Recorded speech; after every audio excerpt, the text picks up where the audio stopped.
Welcome to the Brown Eyed Woman Solo 2 breakdown. Let's check it out.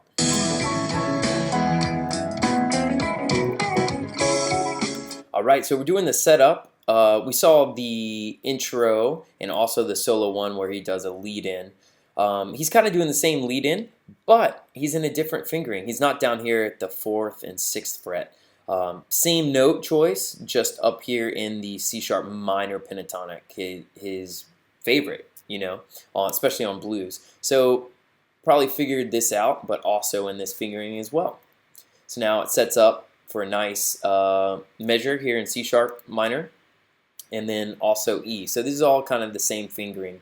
And what he does is this measure is C sharp minor, and this measure is E. So again, he prematurely sets up the E right here, where he bends up through the minor third to the major third, and hits the 1.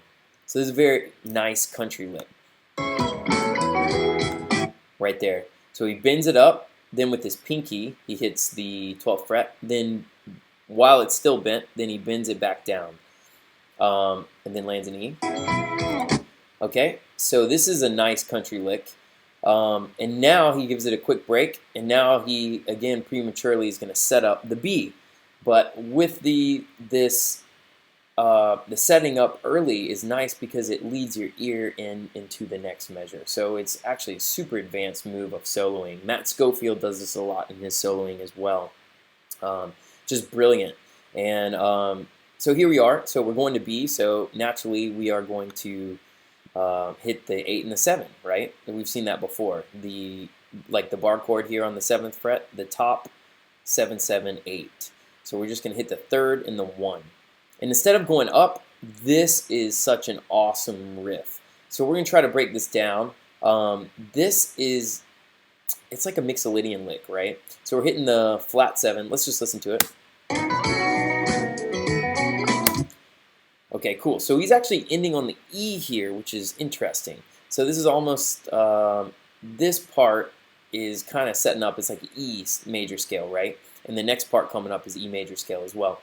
But this is like a Mixolydian lick. So he's adding the flat 7, then he's doing the minor third, major third, okay, which is cool because here's like a minor third, major third in the 1.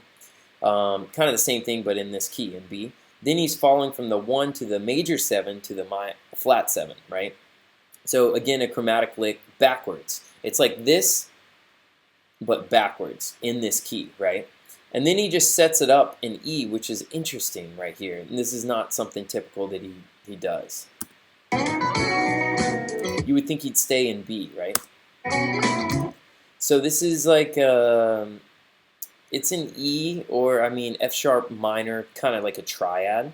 F sharp minor is the same as A coming up. So again, it could be a setup for the A, right?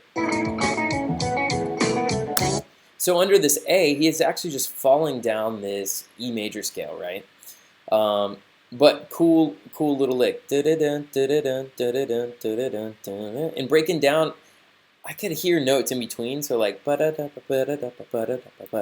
then they're just very quiet. So I'm not sure if he's actually playing those or what's happening there. But again, it's all feel, and you can add them if you like. The main thing is you get the notes and kind of the idea of what the theory is behind it and what makes it sound so cool. So this is really cool. Just kind of a fall down riff of a pattern, right? And then here we go. And then we're moving, he's going to set it up into the 3rd and to the 1. But we're actually, I think it's the C sharp minor. Yeah, C sharp minor. But he's still just thinking E. So he's hitting the 3rd and the 1. Then the 3rd and the 1, again, just an octave higher. So let's listen to that. Same note, just an octave higher. Boom, bending into the 3rd, the major 3rd. Here we are, again, early bending into the minor 3rd to the major 3rd, setting it up for this E. So now we're in E, major pentatonic. So what are some great things that he does here? Well, here's some minor 3rd to major 3rd again. Minor 3rd, major 3rd. What's cool is he's adding some string skipping, which is beautiful. So you're up here, and instead of just coming down, he's skipping, adding like a hammer on, right, and pull off. So backwards motion stuff is fantastic. So here we're like doing 14-12, so we're going backwards. Then we're doing a string skip. Now we're going forwards. Now we're going backwards. Now we're going forwards again. And now staying in forwards plus a bend. And so now we're in E, and okay, why would you bend on this note? Oh, okay, so he's setting up with the A, right? Well, actually, this would be a perfect setup for B. And as you can see in solo 1, normally they would go to B there, but they didn't on the second solo. So I don't know if this is a mistake by Mayer, but he quickly fixes it. Here he's setting it up for the B, but it actually sounds cool under the A.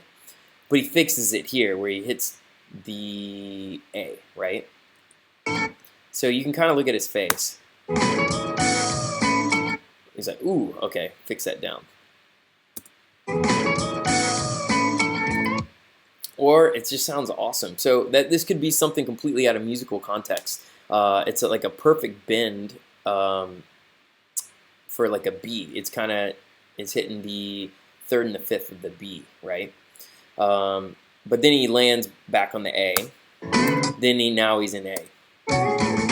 And then this whole thing is in E. So he's setting it up for the E again. So we're in the major pentatonic here where he's like the minor third to the third in E. Right? So. Okay, so now again, just doing the 1, 3, 5, 6, 1. This is the main base of what he's hitting. And so he just slows it down, hitting every note. All right, so now we're going to keep the solo going. So this is the longest solo. So now he's going to bend up to the major third. Okay, cool. So this is a Mayer thing that he does in his blues playing. So normally, like with the C sharp, he bends up to the major 7, right? And so he's throwing a little bit of his other playing into this Jerry Garcia feel. So here we are bending on the 1, like this is a C sharp minor measure, right? So we're actually pre-bent at this point, coming down into the C sharp.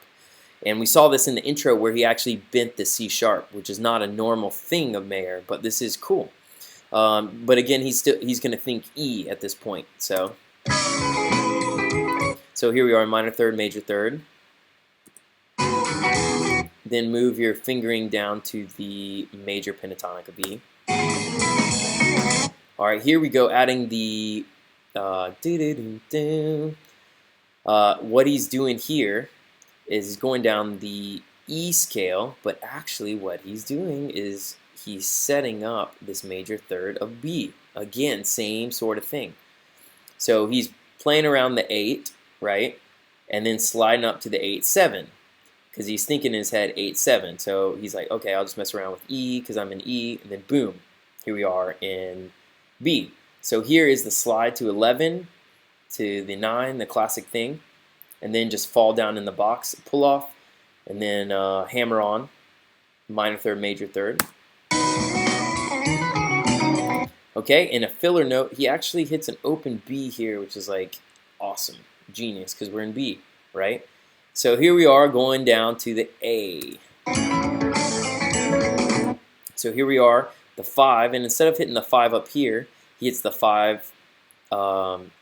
Hits the 5 on the B string, right? Oops, sorry, let's back that up. Okay, cool. So here we are just outlining this bar chord, the minor third into the major third again. And now he knows he's going back into C sharp minor. So let's, or E, however he feels it, right? So he's thinking E again. So here we are in the the major third into the 1, and then the classic slide up, boop doop boop boop. So here he is up to 16. Now here is a little thing that I heard. I'm not sure if it's a mistake or if he just hit on the actual like fret. So he's just in the major third at this point of E. And this is a classic Garcia riff where you do the 4-3-1-5. The D shape, right? D, D, D, D. And it's like a triangle with this. D, D, D, D. So listen to that. And then he's repeating this. This is like a little triangle, the geometric shape. What is that? Rhombus? I forgot that. But anyway, like a sideways square, right? That sort of thing. Rhomboid. I can't remember the name of that. Anyway. So now we're in the B.B. King box in E, right? So he's like, awesome, I'm about to end on E, so I'll just mess around with this. And now he's just messing around, and right here, you see, look, he really taps on, this is his Super Ego guitar, and yes, it has 24th fret. So he's actually tapping on the 24th fret here, which is an E. It's so brilliant. He's like, all right, I'm just going to do that. So he's been in the major third, through the minor third, and gives a full, here we are, just hits the 1. Boom! And then here you are, minor third, major third, A, minor third, major third, give some movement. Bump, bump, bump, into the next verse. So brilliant. So I hope you learned something new, add these licks to your own playing, and man, so awesome. Can't wait. Let's check out his live performances and see how he does the solo differently, what riffs he continues to play, and looking forward to this, some more performances of Mayer and this new style of playing, and it's just super inspiring. Always growing as an artist, and I hope you're learning something new and growing as an artist as well. Use these expressions and these licks in your own playing, and hope you enjoyed this tutorial. See you.